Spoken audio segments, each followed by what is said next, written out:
नमस्कार दोस्तों, मेरे YouTube channel advocate Jagjit Kumar Bhatt में आप सभी का स्वागत है।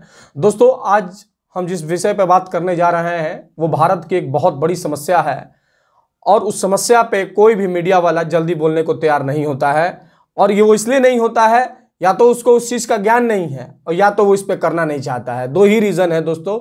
आगे हम बात करते हैं। आज बात करेंगे दोस्तों बेरोजगारी पर। अनएम्प्लॉयमेंट, इंडिया में जॉब क्राइसिस को लेकर के कितनी बड़ी बेरोजगारी की समस्या है, उसी पर हम लोग दोस्तों बात करेंगे।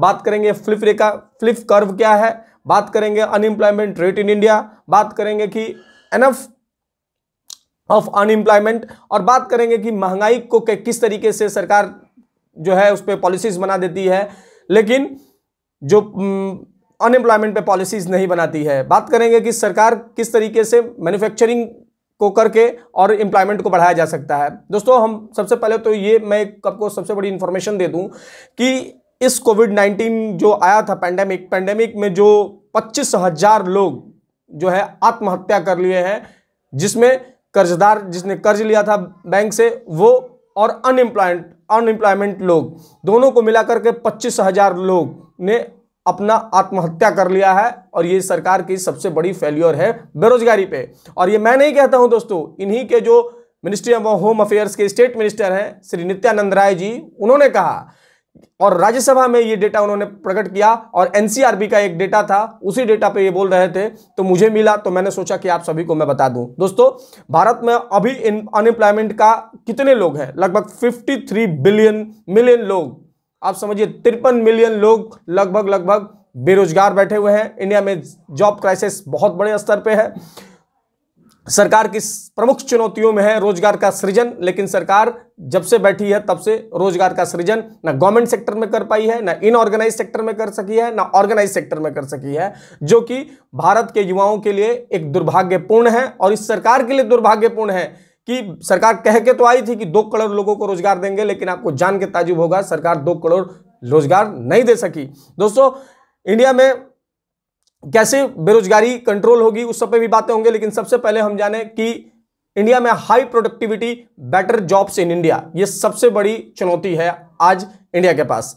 दोस्तों, इकोनॉमिक्स में आप जानते होंगे फ्लिप कर्व, अगर नहीं भी जानते हो तो समझे एक लाइन में फ्लिप कर्व क्या है। फ्लिप कर्व जो होता है दोस्तों कि किस तरीके से महंगाई, उसमें यह दिखाया जाता है कर्व में कि किस तरह से महंगाई बढ़ती है, तो उसके साथ साथ अनएम्प्लॉयमेंट भी जो रेट है वो भी घटना चाहिए था, लेकिन इंडिया में दूसरा ही चीज हो गया, इसके उल्टा हो गया। और इसके उल्टा ये हुआ कि भारत में जैसे जैसे महंगाई बढ़ी, जैसे जैसे इन्फ्लेशन बढ़ा, वैसे वैसे बेरोजगारी बढ़ गई, जो कि भारत के क्या किसी भी इकोनॉमिक ग्रोथ कंट्री के लिए एक नेगेटिव साइन है। और भारत की जो ये इकोनॉमिक ग्रोथ है एक नेगेटिव साइन में चल रही है। ये मैं नहीं कहता दोस्तों, सरकार के द्वारा दी गई अनएम्प्लॉयमेंट रेट इन इंडिया जो CMI का डेटा है वो कहता है। मैं दोस्तों आप सभी को CMI का डेटा दिखाने जा रहा हूं।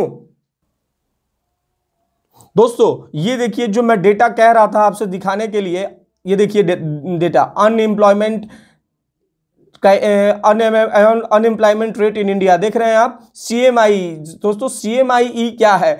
दोस्तों, CMI एक थिंक टैंक एजेंसी है जिसे centre for monitoring India economic, ये इंडिया में जितने भी अनएम्प्लॉयमेंट का रेट है वो प्रदर्शित करता है। अब मैं आपके सामने दिखा रहा हूं कि देख रहे होंगे आपके इंडिया में इन दिस करंट सिनेरियो में 7.6% है, रूरल एरियाज में 7.7 है, और उसके नहीं रूरल में है 7.5 और अर्बन में 7.7। और अगर बिहार की देखें तो बिहार का तो स्थिति एकदम बेकार है। बिहार में तो आप समझिए डबल डिजिट में लगभग, मेरे को लगता है कि बिहार का जो अनएम्प्लॉयमेंट रेट है वो बहुत ही घटिया है, लगभग ये 14% के आसपास है। दोस्तों, मैं जहां कलम को दिखा रहा हूं वो देखें आप लोग, 14% के आसपास है, जो एक बहुत ही दुर्भाग्यपूर्ण है। और बहुत सारे इसमें स्टेट्स हैं जहां आपको डबल डिजिट में देखने को मिलेगा, जैसे कि ये देखिए आप बहुत सारे हैं, दिल्ली है, हरियाणा है, बहुत सारे स्टेट्स में अनएम्प्लॉयमेंट रेट जो है बहुत ही घटिया है। वो आप ये डेटा देख लें। दोस्तों, मैंने आपको CMI का डेटा भी दिखाया। और अब हम बात करेंगे कि unemployment rate in India, Bharat में अनएम्प्लॉयमेंट रेट। दोस्तों, सबसे पहले कि अनएम्प्लॉयमेंट रेट क्या होता है? दोस्तों, अनएम्प्लॉयमेंट रेट होता है जैसे कि जो लोग जॉब चाहते हैं, यानी कि अनएम्प्लॉयड पर्सन्स, और उसके अगर आप डिवाइड करेंगे लेबर फोर्स से, लेबर फोर्स क्या होता है दोस्तों, एम्प्लॉयड प्लस अनएम्प्लॉयड लोगों को ऐड करेंगे तो वो लेबर फोर्स निकल के आएगा। और जब इसका रेशियो निकालिएगा तो उसे हम कहते हैं बेरोजगारी दर। इंडिया में बेरोजगारी दर जो मैंने आपको बताया कि अभी के सिनेरियो में CMI का जो मैंने डेटा देखा है वो 7.6% है। दोस्तों अब हम बात करेंगे कि किस तरीके से जो बाकी एनफ ऑफ अनएम्प्लॉयमेंट पे मैं बात करूंगा। दोस्तों ये क्या चीजें होती हैं दोस्तों, एनफ ऑफ अनएम्प्लॉयमेंट जो होती है वो कोविड पेंडेमिक के चलते, जैसे देखिए लोग यहां से नौकरी करने के लिए गए किसी फैक्ट्रीज में कोविड-19 के कारण क्या हुआ कि फैक्ट्रीज बंद हो गई, मैन्युफैक्चरिंग बंद हो गया, मैन्युफैक्चरिंग बंद हुआ तो वो लोग वहां से माइग्रेट कर गए तो वहां पे कृषि करने के लिए आए, फॉर्म्स में आए। तो फॉर्म्स में इंडिया में क्या है कि एक्सेस डिस्गाइज एक तरीके का है, डिस्गाइज एम्प्लॉयमेंट है। डिस्गाइज एम्प्लॉयमेंट क्या होता है दोस्तों, ऑलरेडी कृषि में पहले से बहुत सारे लोग लगे हुए हैं तो वो एक चीजें जो है एक नेगेटिव इंपैक्ट डालती है लोगों के आम जीवन में। उसके साथ साथ दोस्तों मैं आपको बताऊंगा कि इंडिया में लो पेइंग जॉब्स है। जैसे लो पेइंग जॉब्स क्या होता है दोस्तों कि आपके पास स्किल्स बहुत सारे हैं, आपने पढ़ाई बहुत की है, जैसे आप ग्रेजुएशन कर चुके हैं, PhD कर चुके हैं, PG कर चुके हैं और उसके बदले में आपको बहुत कम पैसे मिल रहे हैं। इंडिया में एक सबसे बड़ी समस्या दोस्तों ये भी है। हम दोस्तों बात ये भी करेंगे कि जो हाई प्रोडक्टिविटी जॉब की भी कमी है इंडिया में। हाई प्रोडक्टिविटी जॉब की कमी मतलब कि जो मैंने पहले भी बताया, जैसे डिलीवरी बॉय हो गए, सेल्स मार्केटिंग में जो बच्चे लगे हुए हैं वो बहुत कम पैसे में ये लोग काम कर रहे हैं। इंडिया की सबसे बड़ी आज चुनौती यही है। दोस्तों हम बात करेंगे कि इंडिया में जो बेरोजगारी है वो इतनी क्यों हो जाती है, जानते हैं क्यों? इसके पीछे सबसे बड़ा कारण है कि इंडिया में महंगाई को लेकर के तो पॉलिसीज बनती है, जैसे महंगाई को लेकर, इन्फ्लेशन को लेकर के RBI यहाँ पे उसको देखते रहता है उसके डेटा को।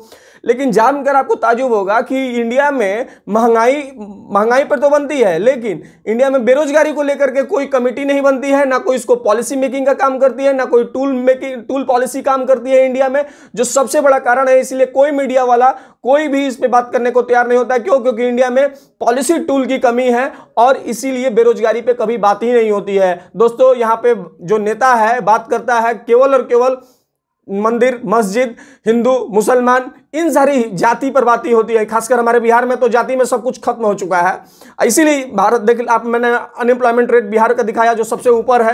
तो यही मैं आपको बताने जा रहा हूं दोस्तों कि देखिए अनएम्प्लॉयमेंट की बात तो करते हैं लेकिन अनएम्प्लॉयमेंट को पॉलिसी टूल्स की बातें नहीं होती है।